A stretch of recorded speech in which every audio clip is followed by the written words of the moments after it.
Hari ulang tahun adalah momen yang ditunggu-tunggu banyak orang. Karena perayaan ulang tahun identik dengan pesta, kado, dan makanan enak. Belum lagi ucapan selamat dan doa-doa yang diberikan dari orang-orang terdekat. Lalu bagaimana Islam memandang perayaan ulang tahun ini? Perlu diingat, sebagai umat Nabi Muhammad SAW, hendaklah kita menjadikan petunjuk beliau sebagai sebaik-baik petunjuk yang berusaha kita amalkan dalam kehidupan kita sehari-hari. Berkaitan dengan perayaan ulang tahun, perayaan tersebut tidak terlepas dari dua kemungkinan berikut ini. Kemungkinan pertama, menganggap perayaan ulang tahun sebagai bentuk ibadah dalam rangka mendekatkan diri kepada Allah Ta'ala. Jika ulang tahun dirayakan dengan melakukan ibadah secara khusus, misalnya dengan bersedekah, mengundang anak yatim, mentraktir makan, berdoa secara khusus di hari ulang tahun dengan mengundang orang yang dianggap soleh, berzikir, memohon ampun atau istighfar, atau bentuk-bentuk ibadah lainnya yang secara khusus lebih semangat dikerjakan di hari ulang tahun dibandingkan hari-hari biasa lainnya, maka perbuatan semacam ini termasuk dalam kategori amalan tanpa tuntunan. Karena berarti mengada-adakan ibadah yang tidak pernah diajarkan oleh Nabi SAW. Nabi SAW dan para sahabatnya tidak pernah mengajarkan dan mencontohkan untuk mengkhususkan ibadah apapun dalam rangka memuliakan, memperingati, dan mengagungkan hari lahir. Ya, 63 tahun Nabi SAW hidup di dunia ini, tetapi tak pernah ada riwayat yang menjelaskan beliau merayakan hari ulang tahunnya.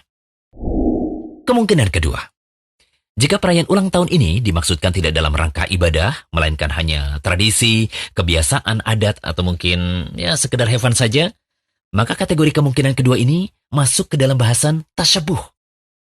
Jadi kesimpulannya, perayaan ulang tahun termasuk dalam bid'ah jika dirayakan dalam rangka ibadah untuk mendekatkan diri kepada Allah Ta'ala. Perayaan ulang tahun juga tetap terlarang meskipun hanya bermaksud untuk bersenang-senang. Karena syariat melarang untuk mengagungkan, memuliakan, dan mengistimewakan hari tertentu untuk senang-senang dan ibadah. Kecuali ada dalil penetapannya dari syariat yang mulia ini. Seperti misalnya Hari Raya Idul Fitri atau Idul Adha. Selain itu, merayakan ulang tahun akan menjerumuskan seseorang ke dalam tasyabuh terhadap orang kafir. Yaitu perbuatan menyerupai mereka dalam tingkah laku dan karakter yang menjadi ciri khas seorang kafir. Termasuk ciri khas orang kafir dalam hal ini adalah membuat-buat berbagai macam id atau perayaan yang tidak ada asal-usulnya dalam agama mereka. Lantas bagaimana hukum ucapan Barakallahu fi umrik saat ulang tahun?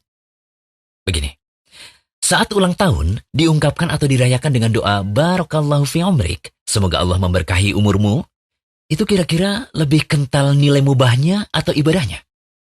Tentu nilai ibadahnya dong, karena nuansa Islami dan semua muslim paham bahwa doa adalah ibadah.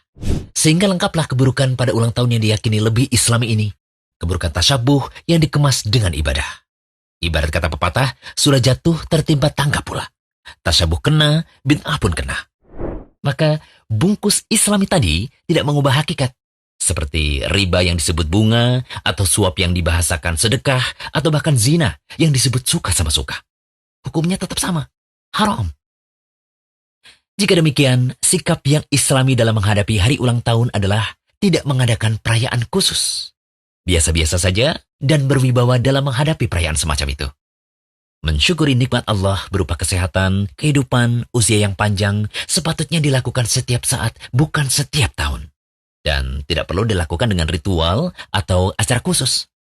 Demikian juga refleksi diri. Mengoreksi apa yang kurang dan apa yang perlu ditingkatkan dari diri kita selayaknya menjadi renungan harian setiap muslim, bukan renungan tahunan. Benarlah kata Al-Hasan Al-Basri, seorang tabi'in terkemuka yang menasihati kita agar bisa merenungkan bahwa semakin bertambah tahun, semakin bertambah hari, itu berarti berkurangnya umur kita setiap saat. Wahai manusia, sesungguhnya kalian hanyalah kumpulan hari. Tatkala satu hari itu hilang, maka akan hilang pula sebagian dirimu. Al-Hasan Al-Basri juga pernah berkata, malam dan siang akan terus berlalu dengan cepat, dan umur pun berkurang, ajal kematian pun semakin dekat. Semoga pembahasan ini bisa menjadi renungan kita bersama, dan bisa menyadarkan banyak orang bahwa hakikat bertambahnya umur bukanlah untuk dirayakan, tetapi momentum untuk muhasabah diri karena umur yang semakin berkurang. Semoga Allah memberikan keadaan terbaik bagi kehidupan kita. Amin. Jangan lupa kunjungi rumaiso.com. Update setiap hari, insya Allah.